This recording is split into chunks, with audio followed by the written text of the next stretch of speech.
On accueille sur ce plateau Manuel Valls. Merci beaucoup d'avoir accepté notre invitation. Vous avez eu à affronter, vous, en tant que Premier ministre sous François Hollande, la vague d'attentats islamistes en France en 2015. Première réaction, vous avez dû entendre les propos de Marion Maréchal il y a quelques minutes sur notre antenne, qui propose, elle, l'arrestation préventive de tous les fichés S. Non, mais ça a été démontré il y a un instant. Ça n'est pas possible pour mille raisons. D'abord, à travers la nature même des fichiers S, qui sont des éléments de renseignement pour les forces de l'ordre. Donc ça n'est pas possible.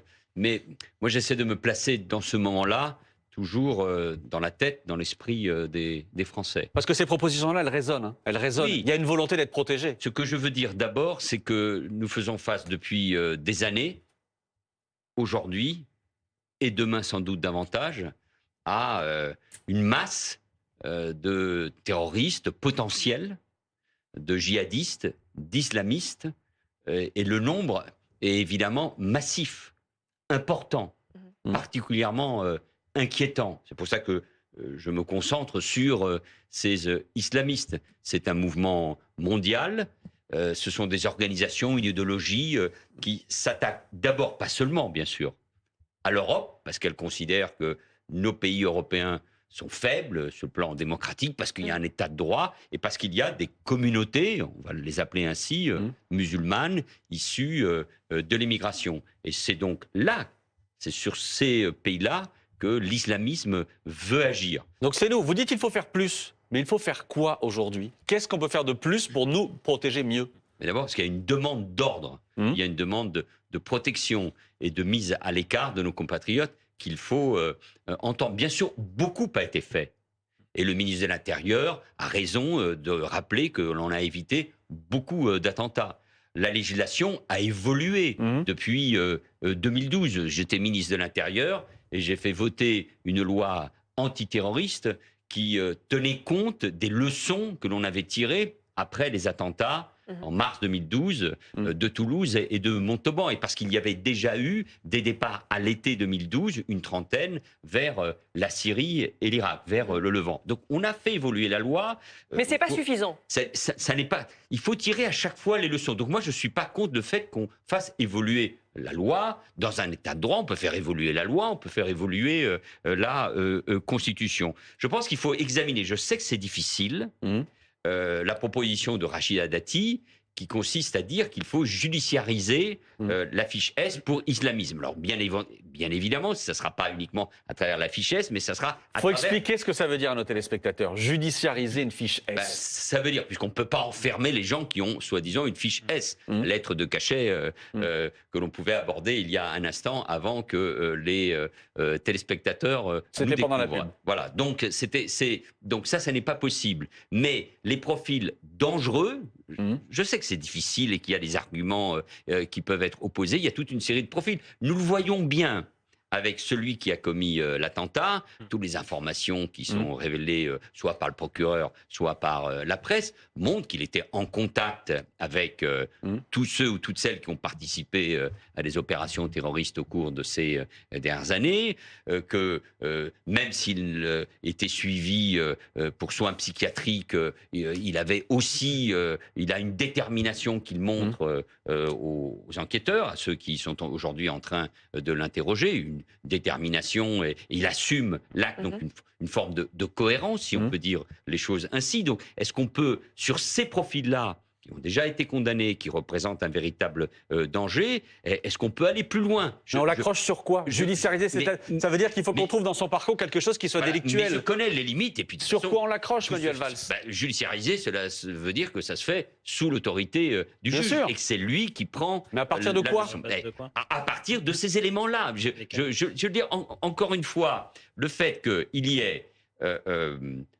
5000 personnes qui sont suivies pour radicalisation, 1600, vous avez donné les chiffres qui représentent un vrai danger, qu'il y a de véritables, ce que j'appelle, pour me faire comprendre, de véritables bombes à retardement, ceux qui ont été condamnés pour terrorisme ou ceux qui se sont radicalisés en prison et qui vont sortir de prison, ceux que l'on a fait revenir, notamment des femmes, pas seulement d'Irak et de Syrie. C'est une positions, ce sont des décisions que, pour ma part, je ne comprends pas. Mais bref, qui représentent un véritable danger. Donc, face à cette masse-là, il ne s'agit pas de quelques individus, il s'agit d'un véritable potentiel de danger, des bombes à retardement, je le rappelle. Il faut trouver des solutions. Je pense que le Parlement, les spécialistes, les juges et les magistrats qui suivent ces questions-là peuvent essayer d'étudier ce sujet-là. Comment on peut améliorer encore la loi de 2021 Dupond-Moretti, Darmanin. C'est le prolongement des suivis judiciaires jusqu'à 5 ans. Des suivis. Comment on peut améliorer ce point-là? La proposition de loi de la présidente de l'Assemblée, Yael Braun-Pivet, avait été en grande partie retoquée par le Conseil constitutionnel, notamment sur la question, par exemple, des bracelets électroniques. Est-ce qu'on peut, sur ce sujet-là, améliorer les choses, reproposer un texte, avoir une discussion avec les autorités juridiques de notre pays? Je dis ça parce que sur tous les... Évidemment, quand il y a un attentat, c'est que quelqu'un est passé à travers les mailles du filet. C'est qu'il y a eu une faille. Non pas une faille des services, je ne porte pas une accusation politique, mais en tout cas, quelqu'un a réussi à passer à travers les mailles du filet et les gouttes. Et derrière, il y a quand même des victimes. Il y a un choc. Et vous dites qu'il faut qu'on essaie de changer. Guillaume Farbet. Oui, parce que toutes les solutions qui sont abordées viennent sur le registre de l'enfermement, là où il faudrait travailler sur le registre de l'entrave. Le registre de l'enfermement, on l'a entendu, on ne cesse de l'entendre, la rétention de sûreté, enfermer des personnes fichées sur la base de rien, parce que quand vous êtes fiché au FSPRT, c'est précisément qu'il n'y a pas assez d'éléments pour qu'on vous poursuive en justice. C'est ça que veut dire judiciariser. Donc s'il n'y a rien, et qu'en plus le fichier est classé secret défense, on va vous dire quoi? Qu'on vous enferme sans vous expliquer la raison pour laquelle on vous enferme? Mais dans quel état veut-on vivre? Dans la République française ou dans la Fédération de Russie ou dans un autre état? Je vais vous citer François Sureau, qui, outre le fait qu'il est académicien et avocat, il est également officier de Légion. Donc on ne va pas aller chercher une référence à l'ultra-gauche. Que dit-il dans Pour la liberté et dans Sans la liberté, qui sont deux remarquables essais? Qu'une fois qu'on a perdu les libertés individuelles, on ne les retrouve jamais. Et que c'est une fuite en avant permanente. Et que c'est un peu comme ces communistes qui disaient que si le modèle communiste ne marche pas, c'est parce qu'il n'y avait pas assez de communisme et qu'il fallait en rajouter encore une couche. Donc là, il faut toujours enlever plus de libertés individuelles et toujours aller plus vers l'enfermement, alors que ça ne fonctionne pas. Non. Alors qu'au contraire, je crois qu'on devrait travailler sur l'entrave.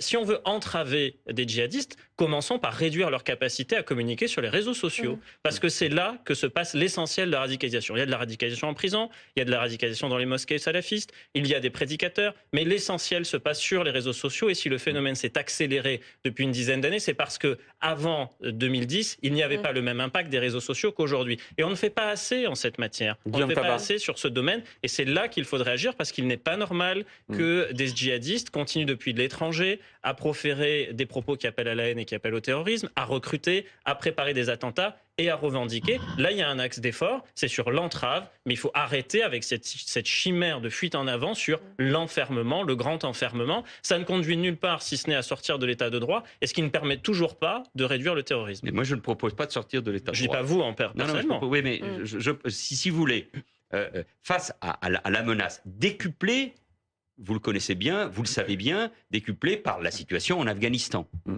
Parce que c'est une des nouvelles données de ces dernières années. Évidemment, avec ce qui se passe à Gaza ou dans le Caucase, une masse qui produit aussi ses effets, parce que l'islamisme, à travers les frères musulmans ou d'autres groupes, a un impact puissant. Décuplé, évidemment, et vous avez parfaitement raison, sur les réseaux sociaux. Et donc là, on joue petit jeu. Parce que face à des réseaux sociaux qui font passer les messages, soit ce sont les Chinois avec TikTok, soit les Turcs, soit les Russes, et qui fabriquent donc un narratif à la fois sur la France ou sur ce qui se passe aujourd'hui à Gaza. Donc, je suis parfaitement conscient que c'est sans doute sur beaucoup de spécialistes, vous-même, Hugo Micheron, d'autres évoquent ce sujet. Donc c'est là où se joue l'essentiel. Mais il y a aussi la réalité, et cette réalité sur le terrain. Moi, je suis pour le respect profond de l'état de droit. Quand j'ai réformé la loi sur le renseignement, il y avait les éditoriaux de beaucoup de journaux, notamment un grand journal du soir, tous les jours, pendant des mois, qui disaient que c'était attentatoire au droit et à l'état de droit. Or, nous avons donné des moyens qu'on n'avait jamais donnés, qui tenait compte de l'évolution du monde, et de la toile, et de l'informatique, et de nouvelles technologies, à nos services intérieurs et extérieurs. Donc, je connais le débat. Ce que je veux dire tout simplement, en regardant un certain nombre de propositions, il y a aussi la rétention de sûreté. Alors évidemment, justement, ça dépend des étendre peines. la rétention de sûreté Ce que je veux aux dire, c'est personnes qu'il faut- condamnées pour terrorisme, Manuel Moi, je Valls. ne veux pas polémiquer avec les formations politiques. Je suis plus au Parlement et je vois bien le jeu politique. Mais, Non, mais essayez de trouver des choses concrètes. mais j'essaie de trouver des choses concrètes qui s'additionnent évidemment à ce qui existe déjà, à notre arsenal. Il y a l'entrave et il y a l'enfermement. Mais comment nous réussissons à éviter les attentats et à mettre hors d'état de nuire, à écarter de la société ceux qui représentent un vrai danger pour les Français? Pourquoi je dis cela? Parce que sinon, il y a deux voies possibles, hein, sans être caricatural. Il y a la voie de l'autoritarisme. Ouais. On s'assoit sur l'état de droit. Il y a d'ailleurs une partie de la population qui pense qu'il faut aller vers là. Et il y a la voie républicaine. Or, les républicains dont je me considère doivent dire étudions tous les éléments. Il y a un conseil constitutionnel, il y a un conseil d'État, il y a des évolutions possibles. Mais je crois qu'on ne peut pas éviter d'essayer de prolonger la réflexion, par exemple, à travers la proposition de loi. On le fait ici. Attendez. Non, Guillaume, s'il vous plaît, Guillaume. Aziz, le temps n'a pas encore parlé. Aziz. Nous n'en savons rien. En tout Non, cas, c'est Aziz. radicalisé sur Internet. Ça semble établi. Et est-ce que vous croyez justement à la possibilité de déradicaliser les individus qui le sont, ou est-ce que c'est un vœu pieux et qu'il faut au contraire les mettre justement hors d'état de nuire simplement? De manière clinique et froide, quand on regarde ceux qui sortent de prison ou ceux qui ont été mis en cause, condamnés pour des actes ou des actions terroristes, ou ceux qui se sont radicalisés en prison, il y a une majorité de personnes qui, de manière nette, sortent déradicalisées, c'est-à-dire ayant abandonné tout projet. Cela existe, il faut le dire, parce que sinon on crée une angoisse. Mais Oui, vous aviez essayé, vous aviez ouvert oui, soit 60%. des centres de déradicalisation. Oui, mais c'est très difficile, ça ne marchait pas, parce qu'en plus, on n'a pas forcément les outils. C'est vrai que les prisons ne sont pas forcément toujours le meilleur élément, le meilleur cadre pour permettre cette déradicalisation, puis c'est pas un très joli mot, mais on voit bien que là, il y a quelque chose qui peut marcher, mais de l'autre côté, on a un tiers, entre 1 tiers et 40%, qui ne joue pas le jeu, qui dissimule, c'est le cas, qui ruse avec les services pénitentiaires, avec la justice, avec les médecins ou avec les services de renseignement. Donc, à chaque fois, il n'y a pas de risque zéro. À chaque fois que je le dis, et c'est très pénible à dire pour moi, mais à chaque fois que je le dis, nous connaîtrons d'autres attentats. Nous sommes face à ce qu'il y ait une guerre que nous mène le terrorisme et l'islamiste, à une échelle massive, je le répète, Donc, il faut considérer monstrueuse. que le terrorisme fait partie de nous notre tous, quotidien. Et nous tous, oui, je le répète 1000 fois à chaque fois, je l'avais dit à des jeunes lycéens en février 2015, votre génération vivra avec cela. Nous vivons avec cela. Ça veut dire qu'il faut une prise de conscience, une mobilisation de nos compatriotes, pas seulement des services de police et de justice qui sont sur ces sujets-là, qui est permanente. Parce que sinon, on a l'impression que l'islamisme, c'est de temps en temps, quand il y a un attentat, alors qu'eux mènent une action permanente. Et qu'on déjoue aussi beaucoup d'attentats. Guillaume Tabar. Oui, il faut le rappeler, bien sûr. Oui, donc ma question sur jusqu'où peut-on rehausser ce niveau d'exigence? Parce que c'est vrai que dans ce débat sur attention aux libertés publiques, on en vient presque à oublier qu'il y a quand même une menace qui pèse sur l'ensemble du pays. Il ne faut quand même pas oublier lorsque les premiers maires qui avaient installé de la vidéosurveillance dans leur commune, on leur opposait les mêmes arguments que vous avez évoqués en disant c'est attentatoire aux libertés publiques, on va surveiller tout le monde, alors que les gens ne sont pas forcément coupables. Aujourd'hui, il n'y a pas un maire, y compris écologiste de gauche, qui conteste le bien fondé de la vidéosurveillance. Ce qui veut dire que aujourd'hui, on peut sans doute progresser encore dans les outils de surveillance, y compris peut-être même dans l'arsenal législatif, voire constitutionnel. Oui, y compris sur des textes qui ont été retoqués par le Conseil constitutionnel. Moi, je demande à ce qu'on aille jusqu'au bout de nouveau de ces réflexions. J'ai une immense admiration pour François Sureau, mais je connais aussi son idée de la liberté, qui est une belle idée, mais qui est d'une certaine manière de la liberté totale, y compris pour, par exemple, les réfugiés et les immigrés. Donc là, je ne suis pas d'accord avec lui. C'est-à-dire que je pense que précisément, la République, c'est l'ordre républicain, ce sont des valeurs, c'est la liberté, mais moi, je pense aussi à la protection de nos Français. Comme je ne veux pas opposer ordre, sécurité à liberté et à démocratie, je pense qu'il faut trouver ce chemin sur un registre très large, parce qu'il faut évidemment utiliser tous les outils que nous avons pour lutter pour faire Christophe face à Barbier. cette menace. Ce chemin pourrait-il être, pour l'instant personne ne l'a proposé, parce que le terrorisme est une menace permanente, immanente, le droit des citoyens français à s'armer et à se défendre eux-mêmes, comme on le voit en Israël ou aux États-Unis? Non, Israël est en guerre. Nous aussi, depuis- vous l'avez dit.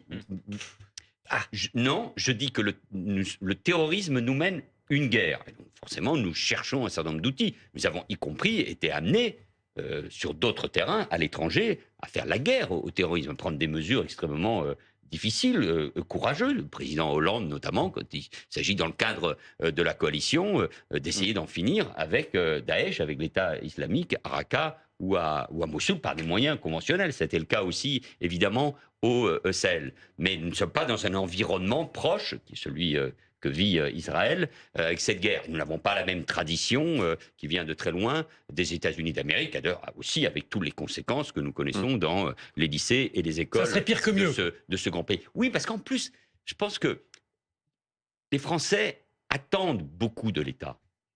Pas que dans ce domaine-là. Ils font confiance, je crois, en l'État. Mais l'État, ce sont les responsables politiques qui doivent aussi l'incarner. Donc si nous ne voulons pas basculer dans cette société où chacun s'armerait, il faut leur démontrer, leur expliquer, c'est notre travail de pédagogie, c'est pour ça qu'il faut tenter de ne pas se diviser. Moi, ce que je regrette du débat tel qu'il est, c'est une forme d'opposition de Mélenchon à Madame Marion Maréchal, qui fait son travail de politique. Mais nous font des propositions, évidemment totalement contradictoires, mais qui ne me semblent pas très utiles au débat aujourd'hui. Mais comment, dans le cadre d'une unité nationale, parce que c'est ce que demandent nos compatriotes, on cherche à avancer, à progresser. Voilà, avec mon expérience, c'est ce que je cherche. Quand j'étais Premier ministre, avec Bernard Cazeneuve, nous avons réussi, c'est vrai que le Parlement était différent, à trouver des modes de consensus. On n'est pas d'accord sur tout, mais nous avons avancé. Sauf sur la déchéance de nationalité, Oui, qui revient dans le débat.